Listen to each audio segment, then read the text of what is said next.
Hey everyone, welcome back to RPG Imaginings. There was a toy fair in Omaha recently that I went to, and I was on the lookout for some action figures. One action figure that I got that was really cool was a Chewbacca playing Djarik. And it's basically Chewbacca with his arms behind his head relaxing, and I just thought that that would be a really cool thing to add to my recreation space. In addition to that action figure, they had some WEG Star Wars stuff there, West End Games Star Wars. And this is a West End Games Star Wars supplement that I did not know existed, Imperial Double Cross. I got into Star Wars WEG. This is one of the first role-playing games that I really got into in the mid-90s when I sort of was discovering the hobby, and I had heard about and played Dungeons and Dragons, but I didn't really know that there were other role-playing games on the market, and I'm a huge Star Wars fan, as is evidenced by the tattoo. And so Star Wars WEG was really the second role-playing game that I got into, and I didn't know that this particular supplement, Imperial Double Cross, existed. I know I'm getting kind of a little glare there, so I'll set it up for you like this. So I thought that it might be fun to play through it with all of you. This is a choose-your-own-adventure style solo role-playing game supplement, which, when companies are trying to capture a market where, maybe somebody doesn't have players to play with, they live in a small town, this sort of thing was really attractive to me when I first started role-playing, and so I thought that it might be fun to do a little introduction here, and then over a couple of sessions over the next couple of months, we'll play Imperial Double Cross. And so let's go ahead and dive right into it. We're going to turn the page. This was designed by Peter Schweighofer, which eventually ended up he was a guy who was involved in D20 Star Wars after Wizards of the Coast got the license a little bit later. And I'm also going to try to turn on some more lights here so that you can see what's going on.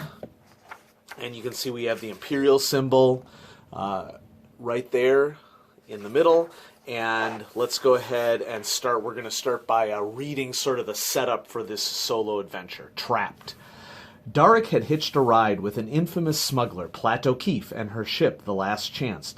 Might not have been as well known as Han Solo and his Millennium Falcon, but that didn't keep them from stumbling into trouble. And Darrick was about to find out exactly how much trouble. The turbolift door opened, and Darrick stepped out into a dimly lit corridor. Instead of the polished white synthetic stone of Cloud City's upper levels, this area was constructed of gritty pipes, rusting girders, hissing air vents, and dingy deck grating. A blue light filtered in from a dirty window to the right. It overlooked a vast chasm, probably some sort of central core wind tunnel. To the left, he saw the other turbolift tubes. A passage lined with coolant pipes led beyond. He watched the Rhodian bounty hunter's shadowy form walking cautiously down that corridor.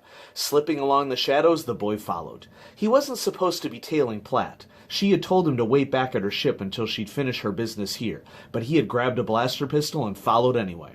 The dim passageway opened into a small plaza with large doors on all sides, except this one.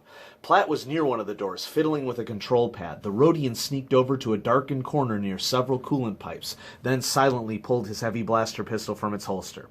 Darrick was just a boy. He never thought running away from home would get him into so much trouble. Not just mischief, but deadly peril. He looked at the blaster he had taken from Platt's ship. His hand shook as he held it. If he didn't act soon, that bounty hunter would shoot Darrick's one friend and his only ticket off Cloud City. What would you do? Now you can decide.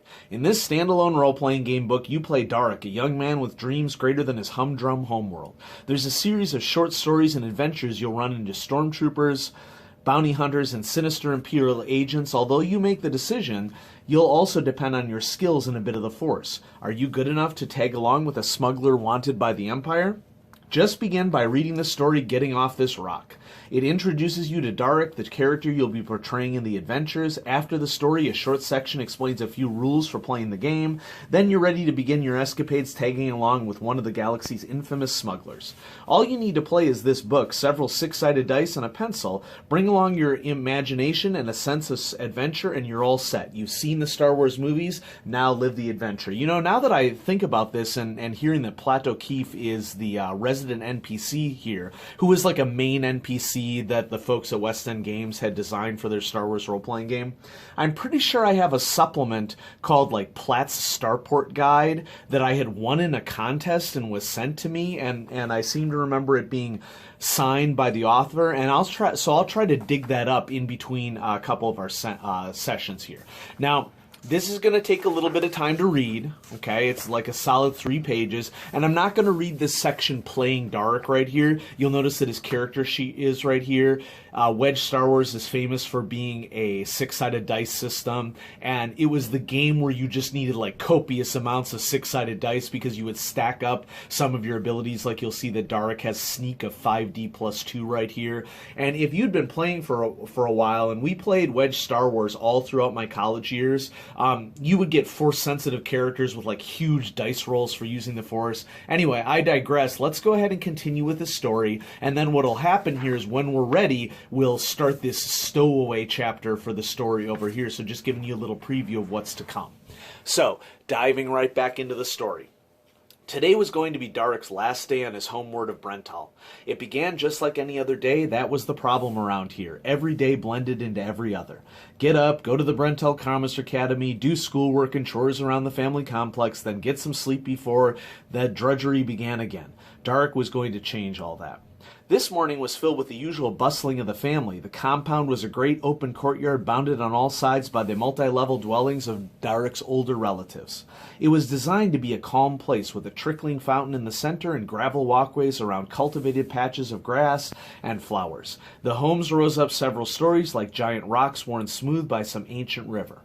Darik liked coming here late at night when much of his vast extended family was asleep. In the mornings, though, it was busier than the most crowded starport. The oldsters were busy helping the children get ready for a day of schooling at the academy. Those who had graduated prepared for apprenticeships in the vast shipping offices which had made Brental great, and Darik's family very prosperous. The adults were rushing around gracefully. They spent more time straightening their suit sashes, buffing their boots, and polishing their staff pins than they did caring about the youngsters. As always, Darik was lost in the shuffle. Oldsters doted on the younger ones. Those Darik's age were supposed to shoulder some responsibility in looking after the kids. He and all his brothers, sisters, cousins, even a few nieces and nephews were lining up for the trek to school. Each dragged along a bag filled with data pads. Some had small personal computers under their arms. Darik slung his bag over his shoulder. Inside, he had packed a few more items than he needed for his classes. There we are, off to school in the artwork. He was taking a little field trip of his own, far, far away from his tame life on Brental. Darik's older cousin, Versilla, stood proudly at the front of the throng. She was responsible for making sure all the children bound for the Commerce Academy stayed in line as they walked the few short avenues to school. The older kids were spaced evenly among the younger ones to make sure no one got lost or caused any trouble. As second oldest, Darik was stuck last in line, left to monitor any stragglers. Versilla looked down the line like some Star Destroyer captain reviewing her troops. She sneered when she saw Darik. "Don't lose anyone today," Versilla called. Everyone looked back at Darik and laughed. He had a bad habit of daydreaming while his charges wandered off.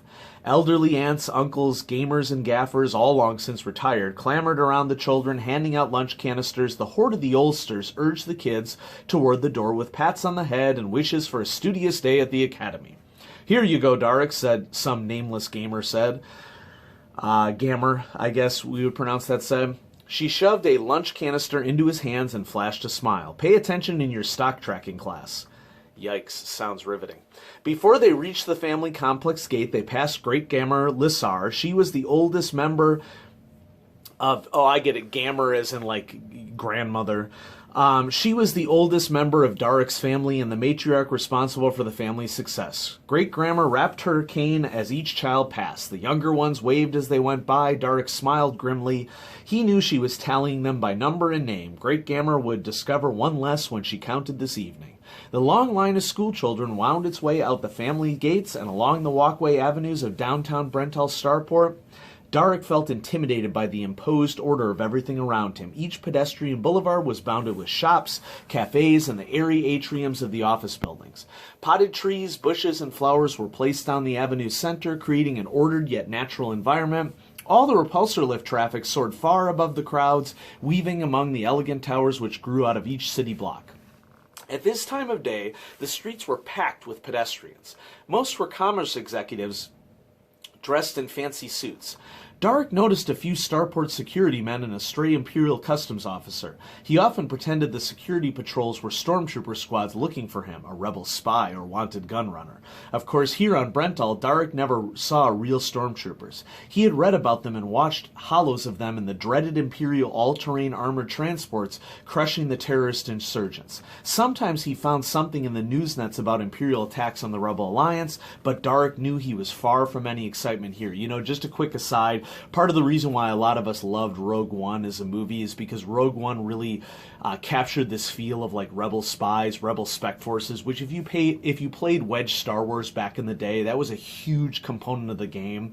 After Return of Hey everybody, sorry for the little jump there. It turns out that my SD card ran out of memory right in the middle of the video. And so I just finished up mentioning there that after Return of the Jedi, a lot of us were really interested in doing Rebel Spec Forces style stuff. So I'm going to go ahead and continue reading here. The line of students made its way through the concourse. Dark was mindful of his straggling siblings and cousins for a few moments. Soon, though, he was staring up above the boulevard at all the traffic. Air speeders soared between the organic spires of Brental's office complexes. Cloud cars veered around bends, while passenger skimmers and robohacks raced by. He imagined they were smuggler ships being chased by the Emperor's TIE fighters. In his mind, the ships veered through narrow canyons, dodging laser bolts. "Dark, watch your cousins," Vercella shouted. Those in the back of the group turned around and laughed. Several younger children had wandered out of line to gawk at shiny new servant droids in a store line. Vercella gave him a dirty look, then continued leading the group toward the academy. Studies at the Commerce Academy were anything but thrilling. Second-term classes for his level included advanced stock tracking, distribution theory, speculative investing, and the more boring aspects of Brental high culture. He spent much of the morning plotting theories for Fenty bean distribution for a fictitious corporate his class had created. The way he ran it, his division would be bankrupt by the end of the day. He didn't much care. He'd already come to the conclusion that he wouldn't miss his studies once he left. Part of the morning was spent perusing the news nets on the classroom computer uplink. Dark's lecturers believed it was important to stay informed of galactic events because even the slightest of news affected commerce in some way. The hot topic of today's discussion was the difference between official Imperial news bulletins and the lies the Rebel Alliance somehow downloaded into the mainstream news nets. The Empire blamed the recent annihilation of Alderaan on Alliance superweapon tests, while the Rebellion claimed the Death Star had obliterated the planet. Apparently, a small force of rebel starfighters somehow destroyed the Death Star in something the Newsnet called the Battle of Yavin. To Dark, it all seemed quite exciting, even if it was far away from Brental. Rebels, Imperial forces, starfighters, all a part of a distant dream for the young boy. Unfortunately, his lecture made it sound terribly boring by interpreting how the Galactic Civil War was affecting stock trading here in the core worlds. And this is interesting. This is placing us right after the Battle of Yavin, and so this is taking place before Empire Strikes Back and the Battle of Hoth. During his midday break, Dark brought his lunch to the edge of the courtyard where the Academy looked out over the busy Brental skyline. Starships flitted to and fro. Bulk freighters roared overhead, gunning their thrusters on their landing approaches. Lifter tugs hauled immense cargo barges from container ships into orbit. He could see the dark hollows of the starport across the cityscape. There, the large freighters and loader ships dropped off and took on cargoes. In the shadier docking bays, Dark knew the swift light freighters would be hiding. That was where the smugglers and gunrunners made deals and planned their cargo runs. If Dark were lucky, that would be the place he'd find passage off Brental. The afternoon studies focused on Brental culture, the background and traditions which influenced the evolution of a highly successful mercantile society. Dark perked up when the lecturer discussed Freya Kalia. She was a great hero of Brental, responsible for single-handedly establishing the Hydian Way hyperlane some 3,000 years ago. Kalia represented the spacefaring adventurer Dark hoped to encounter in his own life. Legends told how Kalia braved dangerous nebulae, explored dangerous worlds with valuable resources, and made peace with hostile new aliens. But like everything else about Brental, Kalia's life soon became mundane. She married into a Brental family and helped it become one of the most prominent trading houses in the core worlds. The lecturer discussed other pioneers of Brental space. That was back in the days of the Old Republic, when Brental was a major economic force driving the galaxy forward. These days, the only heroes Dark heard of were executive traders who made fortunes and forged new corporate alliances. For a world known for its famous explorers, traders, and scouts, Brental was a pretty stuffy place. Someday, Dark was going to become famous for his own adventures like Kalia. He just hoped he wouldn't have long to wait. After classes, Dark waited in the academy assembly yard for his siblings and cousins to form their line. Vercella glared at him while her younger brothers herded a few strays into place. "Don't lose anybody on the way home," she called, making sure everyone within earshot heard. "Great Gammer Lissar will scold you in front of everyone at gathering tonight if you do," and you're hearing my dog growl in the background. Darek sneered back. She wouldn't have to worry. Tonight he wasn't going home. The line of young students wound its way out the academy gate and through the bustling Brental avenues. For once, Darek's mind wasn't lost in the racing repulsor lift traffic above or the colorful crowds of trading executives and security officers. Vercella marched proudly up front. Her younger lieutenants kept the more restless youngsters in line. Darek pulled a few back into the ranks, but they soon settled down for the short walk home. Their path took them past the main boulevard, which ran between the residential areas and the Starport Administration Complex. Darek made sure nobody was looking, shouldered his bag, and slipped off into the crowds. If he could make it to the light freighter hangars before he was missed, he'd begin his adventures in the greater galaxy. And so there's a little section here about how to play WEG Star Wars. I'm not going to read through it for this video. If you'd like to pause the video and read through it yourself, you can. WEG Star Wars is basically a difficulty class game. And the way that it works is, for example, if you see 3D plus 2 right here, notice how you have your main core attributes, which you could roll if you don't have a particular proficiency in a particular skill. So 3D plus 2 means that you roll 3 six-sided dice and add 2 to the result. And then you have other things like force points can be spent to affect rolls. Character points can be used to affect rolls. Let's just read those sections really quick.